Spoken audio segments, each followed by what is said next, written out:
혹시 알리익스프레스나 테무에서 물건 사보신 적 있으세요? 만약에 있다면 여러분은 본인도 모르는 사이에 한국 제조업의 장례식에 향을 한 송이씩 보내고 계신 겁니다. 아직도 중국산은 싸구려 짝퉁이다 이렇게 비웃고 계신다면 이 영상을 끝까지 안 보면 5년 뒤에는 분명히 후회할 수도 있어요. 왜냐면 일론 머스크가 테슬라 4분기 실적 발표 이 컨퍼런스 콜에서 월스트리트 분석가들 앞에서 이런 말을 했거든요. 무역 장벽이 없다면 중국 자동차 회사들은 전 세계 대부분의 자동차 회사들을 박살내버릴 것이다. 세상에서 가장 무서운 자동차 회사 CEO가 자기 입으로 나도 못 이긴다 라고 100개를 든 거나 마찬가지예요. 1, 2만원짜리 QCY 무선 이어폰을 꼈는데 노이즈 캔슬링이 잘 되고 심지어 입문용 기계식 키보드의 시장을 다 먹고 있는 독거미 같은 중국산 키보드는 3, 4만원이라는 기적의 가격으로 10만원, 20만원짜리 한국 키보드들의 시장을 완전히 갈아엎어버렸죠. 도대체 이 중국 브랜드들은 어떻게 겨우 1, 2만원짜리 하나로 박살을 내버린 걸까요? 오늘 영상을 끝까지 보시면 어떻게 중국의 짝퉁 공장들이 글로벌 빅테크의 기술을 흡수해서 각성을 했는지 이런 걸 알 수 있습니다. 단순한 대륙의 실수를 넘어서 어느새 전 세계의 제조업의 목줄을 서서히 조여오고 있는 중국 테크의 생태계 에이트 스토리. 오늘의 스토리는 가성비 괴물 중국 테크 브랜드들의 생존기입니다.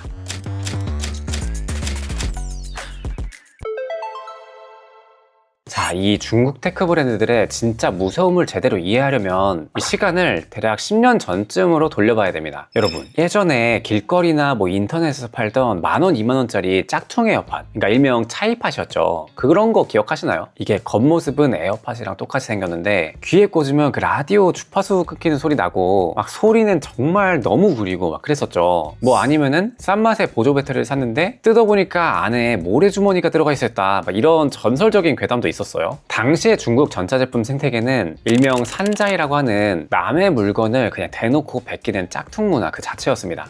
애플이나 삼성의 껍데기 디자인만 훔쳐와서 안에는 진짜 싸구려 불량 부품을 쑤셔넣고 싼 맛에 팔아치우는 예쁜 쓰레기 제조라고 해도 과언이 아니었어요. 근데 여기서 진짜 대박인 거는 이 쓰레기를 만들던 공장들이 어느 순간에 엄청난 각성을 해버렸다는 겁니다. 근데 그 배경에는 아이러니하게도 전 세계 1등 기업들의 원가 절감 욕심에 있었어요. 과거 20년 동안 애플이나 소니, 삼성 같은 이 글로벌 대기업들이 인건비 좀 아껴보겠다고 대만의 폭스콘이나 아니면 중국의 고어텍 이런 거대 공장들의 위탁 생산을 다 맡겼잖아요. 처음에는 별 기술력이 없던 중국의 노동자들이나 엔지니어들이 매일같이 전 세계에서 가장 완벽한 스마트폰인 진짜 아이폰이랑 진짜 갤럭시를 조립했던 거예요. 근데 웃긴 게 그 과정에서 애플의 집요한 품질 관리, 소니의 정밀한 음향 설계 노하우, 삼성의 효율적인 생산 라인 구축 방식 이런 것들을 진짜 스펀지처럼 흡수하기 시작한 겁니다. 글로벌 기업들이 설계도만 던져주면 중국 공장들은 수율을 미친 듯이 끌어올리고 불량률을 굉장히 낮춰버리는 이 하드웨어 제조의 신으로 진화해버린 거예요. 그리고 이게 시간이 흘러가니까 이 거대한 하청 공장에서 일했던 그런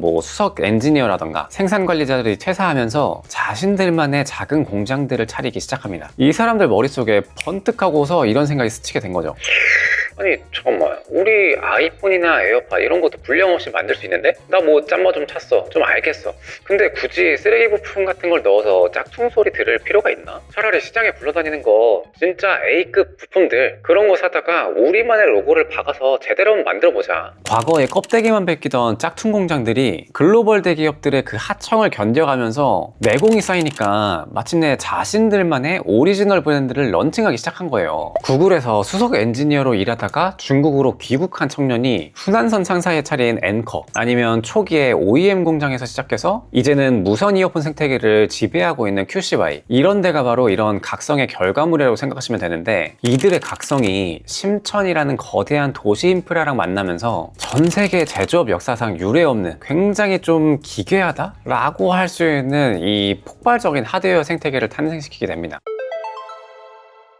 자, 이 미친 가성비의 첫 번째 비밀을 풀려면 중국 남부의 광동성에 위치한 하드웨어의 실리콘밸리, 심천으로 가야 됩니다. 보통 한국이나 미국에서 최신 스마트폰 충전기나 노이즈 캔슬링 이어폰 이런 걸 하나 새로 개발한다고 쳐볼게요. 그럼 기획회의를 해야 되고, 디자인 뽑고, 안에 들어갈 반도체 칩 대만에 주문하고, 배터리 같은 거 일본에서 수입해 오고, 케이스 사출 공장 베트남에서 찾고 이렇게 계약해야 되죠. 이런 수많은 부품들을 배나 비행기로 실어와야 되니까 아니라 그냥 작동하는 샘플 하나 만들어 보는 데에만 뭐 길게는 반년 뭐 이렇게 걸리고 물류비나 출장비에만 수천만 원, 수억이 깨지게 됩니다. 그런데 심천에 있는 거대한 전자상가, 뭐 화창베이나 그 외곽 공장지대에서는 이 과정이 어떻게 되는지 아세요? 이 공장 사장님이 전기자전거 한 바퀴 타고 동네 돌면은 딱 2시간 만에 그냥 개발이 끝나버립니다. 길 건너편 뭐 저 A 상가 가가지고 3층에 가서 전 세계에서 제일 싼 블루투스 칩 요거 가져오고, 뭐 어디 4층 올라가면은 뭐 이어폰에 딱 맞는 초소형 배터리 그걸 뭐 규격대로 갈아 끼우면서 골라올 수 있고, 뭐 옆 골목에 있는 B 공장에 가면은 도면 하나 줬더니만 바로 반나절 만에 3D 프린터로 딱 케이스 샘플 찍어 오는 거예요. 세상에 존재하는 모든 테크 부품이랑 가공 인프라가 반경 10km 안에 다 모여 있는 거예요. 그냥 말 그대로 제조업에 특기가 있는 거죠. 미국 실리콘밸리에서도 한두 달 걸릴 하드웨어 프로토타입 제작이 심천에서는 한 1, 2주면 끝난다고 합니다. 근데 여기서 진짜 대박인 거는 이 회사들이 물건을 설계하는 방식 그 자체예요. 우리가 아는 중국의 가성비 테크 브랜드들은 자기들이 연구소에 틀어 박혀서 막 수백억 들어가면서 새로운 오디오 코덱이나 뭐 전력 제어 칩 이런 거를 발명하는 게 아닙니다. 이른바 턴키라고 하는데, 뭐 인테리어에서 이런 용어를 많이 쓰죠. 턴키 솔루션이라고 하는 기막힌 구조가 활성화되어 있거든요. 뭐 대만에 미디어텍이 있다고 쳐볼게요. 이런 반도체 칩 설계 회사들이 칩 하나만 딸랑 파는 게 아니라 이 칩에 이 회로도를 연결하고 이렇게 소프트웨어를 세팅하면 당장에 노이즈 캔슬링 괜찮은 거 이어폰 뚝딱 나와, 이렇게 완벽한 조립 설명서랑 표준 부품 세트까지 아예 공장장들한테 던져주는 거예요. 과거에는 뭐 애플이나 삼성, 소니 이런 데에서 석박사 엔지니어들이 막 수십 명, 수백 명 모여가지고 독자적으로 개발할 수 있었던 그런 최고급 노이즈 캔슬링 기술이 이제는 그냥 돈만 주면 카탈로그에서 고르기만 하면 되는 그런 범용 모듈 같은 게 되어버린 거죠. 이건 마치 막 수년 연구해가지고 얻어낸 미슐랭 셰프들의 그 레시피를 몇 초에 뭐 넣고 몇 초에 몇 그램 몇 넣고 막 이런 것들을 다 알려주고 있는 그런 밀키트를 팔고 있는 거다, 이렇게 생각하시면 돼요. 공장들은 그 밀키트 사다가 그냥 그 조리법대로 만들어가지고 예쁜 접시에다가 담아내기만 하면 되는 거죠. 물론 어느 정도 규모가 있는 브랜드 같은 경우에는 그 자체 독자 개발을 하기도 하지만 사실상 만들려고 하면은 이런 식으로 R&D 비용을 굉장히 줄여가지고 할 수가 있다는 거예요. 요즘에는 뭐 부품이나 기술력 자체의 스펙들이 워낙 상향 평준화되다 보니까 그냥 동네에서 흔하게 파는 A급 부품들 이런 것들 사다가 레고 블록 조립하듯이 기가 막히게 딱 끼워 맞추기만 해도 웬만한 괜찮은 제품들의 80~90%의 성능을 내버리는 그런 좀 기형적인 상황이 벌어진 거예요. 근데 이 심천 생태계가 진짜 무서운 건 단순히 남의 기술을 가져다 조립하는 이런 스피드에서 끝나지 않는다는 겁니다. 이른바 마이크로 이노베이션, 그러니까 미세한 혁신이라고 하는 무기를 장착하기 시작했거든요. 애플이나 삼성 같은 이런 거대 기업에서는 뭐 이어폰 케이스에다가 작은 디스플레이를 하나 넣는다던가 아니면 뭐 충전 포트 구성을 바꾼다 이러면은 엄청나게 많은 결제 같은 거 이런 거를 막 보고하고 막 거치고 막 그래야 되잖아요. 당연히 뭐 그걸 위해서 시장 조사도 엄청나게 많이 해야 되고요. 최소한 몇 개월 단위에서 뭐 1년 뭐 이렇게 걸릴 텐데 심천에서는 좀 다르다고 해요.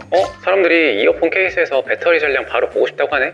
하면 알아. 그냥 공장 자체에서 바로 만들어 보니까 그냥 공장장의 한마디면은 바로 2~3주 뒤에 터치 스크린이 달린 무선 이어폰이 알리익스프레스에 쫙 깔립니다. 뭐 노트북이랑 태블릿, 스마트폰 이거 전부 다 고속 충전하고 싶다고? 그러면은 140W 충전기에다가 포트 4개 달아서 다음 달 안에 출시해. 뭐 예를 들면 이런 게 바로 가능한 거죠. 과거에는 이 산자이라는 게 단순히 남의 거를 똑같이 베끼는 좀 아니면 다운그레이드된 복사 제품? 가품? 요 정도였다면 지금의 심천은 글로벌 대기업들이 몸집이 무거워서 차마 시도하지 못했던 그런 기발한 아이디어나 뭐 좀 변태적인 스펙들 이런 것들을 다 몇 주 만에 실물로 구현해버릴 수 있는 그런 수준으로 진화를 해버린 거예요. 자, 이렇게 개발비도 많이 낮아지고 동네에서 부품도 헐값으로 구매해와서 초스피드로 결합을 할 수 있다. 그래서 예를 들어서 원가가 뭐 3,000원까지 낮춰졌다고 해볼게요. 근데 아무리 원가가 싸도 그 물건이 뭐 우리나라 한국 소비자까지 손에 들어오려면 어쩔 수 없이 거쳐야만 하는 유통마진이라는 게 그 철벽이 존재하잖아요. 아니 원가가 아무리 싸면 뭐해. 한국에 수입되는 순간에 세금 붙고 뭐 유통비 붙고 해가지고 결국엔 또 비싸지잖아. 맞아요. 원래 그래야 정상이에요. 예전에는 중국 공장에서 5,000원에 만든 블루투스 이어폰이 한국 소비자 손에 들어오기까지 과정이 험난했습니다. 자, 한국의 수입사가 물건을 컨테이너로 떼와요. 여기에서 해상 운송료가 붙겠죠. 그리고 물건을 보관할 때 그 창고 임대료가 또 붙습니다. 여기에다가 또 전파 인증, 정기 안전 인증, 그러니까 우리가 KC 인증이라고 하는 거, 그 인증도 받아야 되는데 이것도 모델 하나당 수백만 원에서 1,000만 원씩 막 깨집니다. 여기에다가 뭐 총판 유통 수수료, 뭐 판매 대행사라고 할까요? 이 총판의 수수료가 또 있겠죠. 또 아니면 또 이제 마케팅 해야 되는 그런 광고비라던가 그런 것들이 있죠. 거기에다가 또 AS 안 되면은 요즘에 안 팔리잖아요. AS까지 또 운영을 한다. 뭐 그런 비용들. 그리고 또 뭐 오픈마켓 같은 데서 판다. 그러면은 그 플랫폼에 대한 수수료. 뭐 이런 것들도 몇 퍼센트가 또 붙으니까 결국에는 공장에서 제조하는 원가가 5,000원짜리여도 한국에 들어와서 팔리는 순간 3, 4만 원짜리로 충분히 뛰는 거예요. 이렇게 당연하게 받아들여온 글로벌 유통의 물리적인 법칙이었죠. 근데 여기서 두 번째 충격적인 반전이 일어납니다. 알리익스프레스나 테무 같은 이런 거대한 플랫폼에서 이 중간 과정을 그냥 완전히 통째로 증발시켜버린 거예요. 이제는 심지어 공장에서 물건이 나오면 그냥 사진 바로 찍어서 알리나 테무 앱에 바로 올립니다. 그러면은 우리 한국에 있는 소비자들, 우리들은 그냥 그거 보고 클릭해서 뭐 하죠? 그렇게 구매한 물건은 며칠 뒤에 중간 상인을 한 명도 거치지 않고 우리 집 현관문에다가 다이렉트로 꽂아버려요. 그러니까 한마디로 크로스보더 이커머스의 궁극적인 진화 형태인 초극단적인 D2C 혁명이 완성이 된 거예요. 왜 우리가 B2C, 뭐 B2B 뭐 이런 용어를 들어봤잖아요. 근데 다이렉트 투 커스터머라고 거의 생산 공장에서 바로 소비자로 뿌려줄 수 있는 그런 체계가 완성이 돼버린 거예요. 근데 이게 왜 한국 기업들한테 재앙 수준으로 무서운 거냐면 예전에는 뭐 수입사나 중간 상인들이 이 제품이 한국 트렌드에 맞을까? 지금 판매하는 게 맞을까? 이거 재고 남으면 어떡하지? 광고비는 또 어디다 태워야 되지? 인스타그램? 이런 리스크를 떠안는 대신에 그에 대한 보상으로 마진을 챙겨갔어요. 근데 테무 같은 경우에는 전품목 위탁 이런 시스템이 있어서 이런 리스크마저도 플랫폼이 그냥 먹어 치워버립니다. 그냥 중국 공장 같은 경우에는 기계처럼 물건만 만들어주고 플랫폼 창고에다가 던져주면 끝인 거예요. 재고 관리 테무에서 그냥 알아서 합니다. 마케팅 수조 원을 쏟아붓는 테무의 AI 알고리즘에서 전 세계 소비자 피드에다가 강제로 꽂아 넣어줘요. 배송 중국 내륙물류에서부터 한국의 우체국 택배까지 싹 다 연결해줍니다. 심지어 한국 소비자가 직구 형태로 150달러짜리 이하의 물건을 사게 되면 뭐 KC 인증 같은 것도 받을 필요도 없어요. 관세도 면제가 되죠. 근데 진짜 황당한 거는 배송비예요. 이 만국우편연합이라는 게 있거든요. 좀 오래된 국제조약인데 개발도상국으로 분류된 중국에서 소형 우편물을 보내잖아요. 그러면은 선진국 우체국망에서는 거의 헐값에 이용할 수가 있습니다. 이 농담이 아니라 중국 심천에서 서울 강남으로 이어폰을 하나 보낸다. 그 배송비가 한국 안에서 일반 택배비 우리 뭐 보통 한 2,500원에서 3,000원 이 정도 하잖아요. 이거보다 오히려 더 싸게 처리될 수도 있어요. 예를 들어서 똑같은 2만원짜리 이어폰을 팔아도 한국 회사는 인증비 내고 AS망 돌리고 중간 상인 수수료 떼고 막 이러면서 거의 제로 마진에 막 육박하는데 중국 브랜드는 그 2만원을 고스란히 공장의 매출로 잡을 수가 있는 거예요. 이쯤 되면은 이거는 기술력의 차이가 아니에요. 같은 육상 종목을 뛰는 줄 알았는데 알고 보니까 한국 기업은 이 내 레인이 모래판이었던 거야. 중국 기업은 딱 정제된 아스팔트 위에서 뛰고 있는 거죠. 하지만 이게 또 중국 전체를 보면 굉장히 경쟁력 있는 건 맞지만 그렇다고 모든 공장에게 다 유리한가 이런 건 또 아닌 것 같아요. 왜냐면 뭐 테무나 알리가 중간 유통을 없애서 중국 공장들한테 무조건적인 천국을 열어준 것 같죠. 뭐 실상은 좀 정반대일 수도 있습니다. 업계에 알려진 운영 방식에 따르면 테무가 도입한 전품목 위탁 시스템 여기에서는 AI 최저가 입찰 경쟁 이런 시스템이 숨어 있다고 합니다. 예를 들어서 A 공장이 스마트폰 케이스를 1,000원에 납품하겠다 이렇게 테무에 올려요. 그러면 이 테무의 알고리즘은 중국 전역의 공장 데이터를 뒤져서 똑같은 물건을 900원에 납품할 B 공장을 찾아냅니다. 그리고 A 공장한테 이런 경고를 날리는 거죠. 쟤네가 900원까지 해준다는데 너네 890원을 안 낮추면은 제품 노출량 아예 제로가 될 거야. 이 공장 입장에서는 이미 테무에 너무 의존하고 있는데 여기서 노출이 끊기면은 바로 좀 위기가 찾아오는 거죠. 결국에는 울며 겨자 먹기 하면서 또 단가를 낮춥니다. 그럼 이제 테무는 그 가격 들고서 다시 C 공장으로 가게 되는 거죠. 880원 이렇게. 이게 유통 혁신이다 이런 아름다운 이름표도 달고 있긴 하지만 테무에서 엄청나게 가격을 저렴하게 할 수 있는 그 이면에는 이런 게 또 있을 수 있다. 뭐 현대판 노예선인 거죠. 이 부품은 치트키 수준으로 헐값에 구해왔고 뭐 알리나 테무가 등장해서 중간 유통 마진은 싹 다 날려버렸고 자 근데 그래도 아무리 상식적으로 회사 같은 경우에는 이익을 추구하는 집단이잖아요. 그래도 좀 회사를 운영하려면 만원짜리 물건을 팔 때 뭐 최소한 뭐 2, 3천원 남아야 될 거 아니에요. 그래야 뭐 기계도 고치고 뭐 공장도 조금 더 발전시키고 기술력도 늘리고 뭐 AS도 하고 뭐 월급도 줘야 되고 뭐 그럴 거니까요. 근데 진짜 중국 테크 브랜드들은 만원짜리를 팔아서 나가서 100원, 200원 떼기 이런 상상을 초월하는 미친 짓을 하고 있습니다. 왜 이렇게 자기 손으로 이 스스로의 목을 조르면서 마진을 포기하는 걸까요? 이걸 이해하기 위해서는 중국 내수 시장을 지배하고 있는 내권이라는 단어를 알아야 돼요. 우리말로는 내부의 제살 깎아먹기 아니면 좀 비합리적인 과잉 경쟁 이렇게 번역을 할 수 있는데, 왜 중국 같은 경우는 인구수가 너무 많다 보니까 내수 시장만 먹어도 글로벌 탑으로 간다 뭐 이런 말이 있잖아요. 근데 그렇게 해서 잘 되고 있는 브랜드들은 좀 생각보다 많이 없을 수 있어요. 이들이 겪고 있는 현실은 상대방의 숨통을 끊어놔야만 내가 오늘 밤에 잘 수 있다, 이런 지옥의 투기장인 거예요. 자, 여러분이 심천 앞바다에 무선 이어폰 공장 사장이다 이렇게 한번 상상을 해볼게요. 진짜 기가 막힌 가성비로 이어폰을 만들어서 뭐 알리바바, 테무 막 이런 데 1만 원에 올렸어요. 그래서 막 하루에 몇백 개, 막 몇천 개 이렇게 팔리면서 대박이 나는 것 같아요. 근데 이렇게 평화로웠는데 이게 3일밖에 안 갔네? 3일 뒤에 보니까 저 바로 옆집에 있는 저 공장에서 완전히 그냥 똑같은 스펙의 부품을 그냥 껍데기 디자인만 살짝 바꿔가지고 9,000원에 신제품을 올려버렸어요.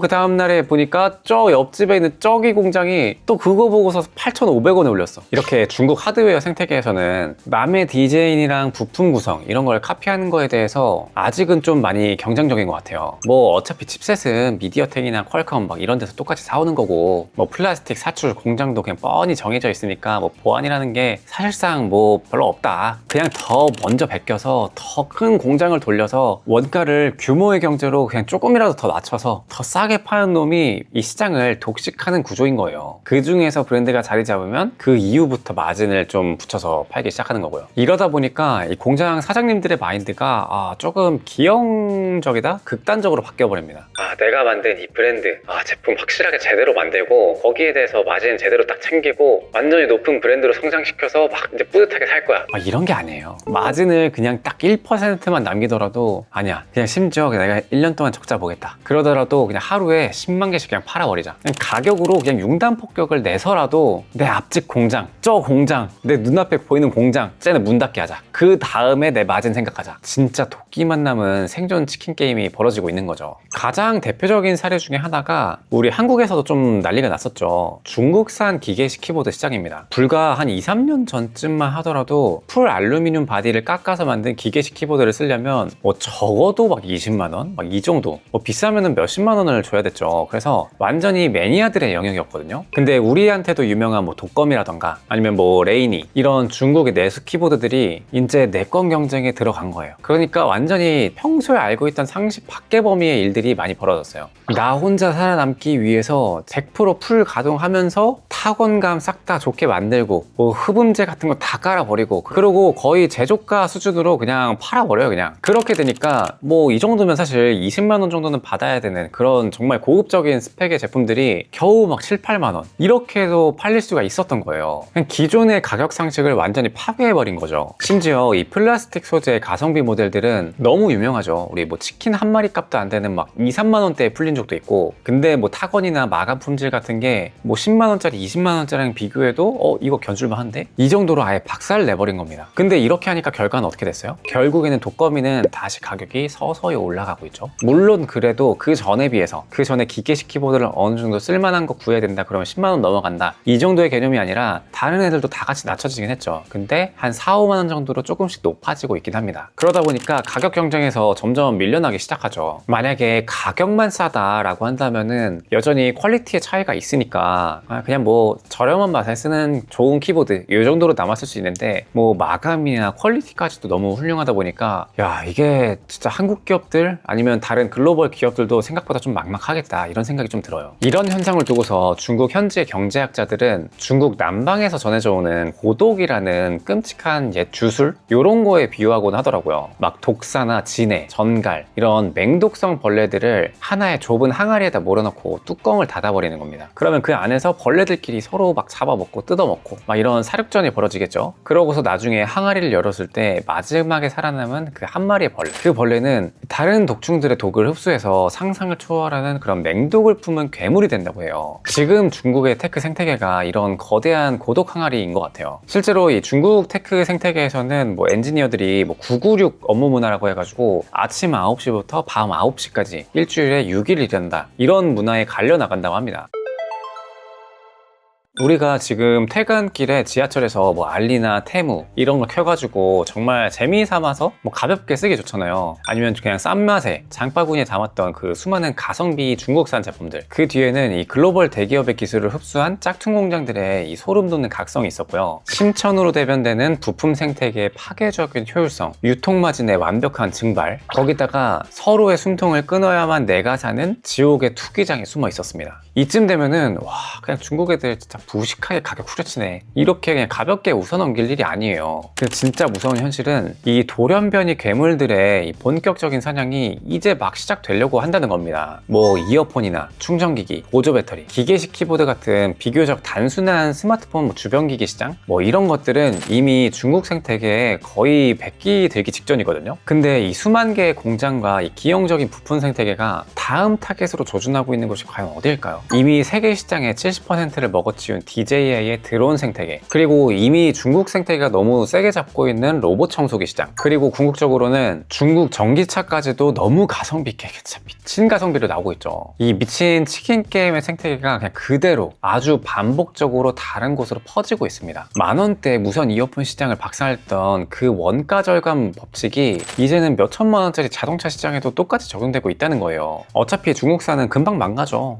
좀 보안도 찝찝하고 소프트웨어도 구리고 무엇보다 AS가 잘 안 되잖아. 우리가 이렇게 과거의 산자의 시절에 그런 낡은 프레임이랑 그 좀 안 좋은 이미지에 갇혀가지고 그들을 무시하고 방심하는 사이에 중국의 기술력도 무시할 수 없게 올라오고 있습니다. 자, 그러면은 여기서 오늘의 진짜 핵심 질문이 남아 있습니다. 우리는 이 상황을 도대체 어떻게 봐야 될까요? 사실 단순히 소비자 입장이다 이렇게만 생각한다면 너무 좋은 일이죠. 예전에는 뭐 한 10만원, 20만원 줘야 됐던 그런 기계식 키보드를 3, 4만원이면 비슷한 퀄리티로 쓸 수가 있고, 뭐 30만원짜리 노이즈 캔슬링 이어폰 이 정도 수준을 뭐 한 3, 4만원이면 쓸 수가 있는 거예요. 솔직히 우리 지갑 사정에는 단기적으로 봤을 땐 축복이죠. 근데 하지만 이게 나 개인이다 이렇게 보는 게 아니라 내가 어떤 회사의 회사원이다, 내가 뭐 자영업자다, 제조업에 종사하고 있다, 이런 입장에서 보면은 완전히 이야기가 달라집니다. 내가 알리나 테무에서 클릭하는 그 한 번이 결국엔 돌고 돌아서 내 옆자리에 있는 동료 회사의 자리, 아니야, 나의 일자리, 내 친구가 다니는 제조업의 일자리, 이런 것들을 아주 천천히 갉아먹고 있을 수도 있다는 거예요. 그래서 정말 좀 궁금한 게 있어요. 우리는 이 중국산, 그러니까 정말 가성비 좋은 제품들이 많잖아요. 이런 거를 계속해서 써야 될까요? 아니면 좀 다소 비싸더라도 한국 브랜드들을 의식적으로 골라야 될까요? 아니면 뭐 이미 게임은 끝났고 우리도 이제 중국처럼 뭔가 내 건 같은 그런 미친 경쟁률을, 그런 걸 들여야만 살 수 있다, 이런 걸까요? 당연히 내가 좀 여유가 있다라고 한다면은 한국 거를 사주고 싶다 이런 마음은 있는데, 그렇다고 해도 너무 가격 차이가 많이 난다면 손이 선뜻 갈 수가 없잖아요. 근데 다만 확실한 거는 딱 하나가 있는 것 같아요. 어차피 중국산은 금방 망가져. 이런 10년 전의 낡은 프레임으로 이 문제를 계속 외면한다면 우리는 5년 뒤에, 10년 뒤에 분명히 훨씬 더 비싼 대가를 치르게 될 거라는 거예요. 여러분의 생각은 어떤지 댓글로 꼭 솔직하게 의견 한번 남겨주시면 좋을 것 같습니다. 다음 에이트 스토리에서는 더 깊은 이야기로 한번 재밌게 또 들려드리도록 하겠습니다.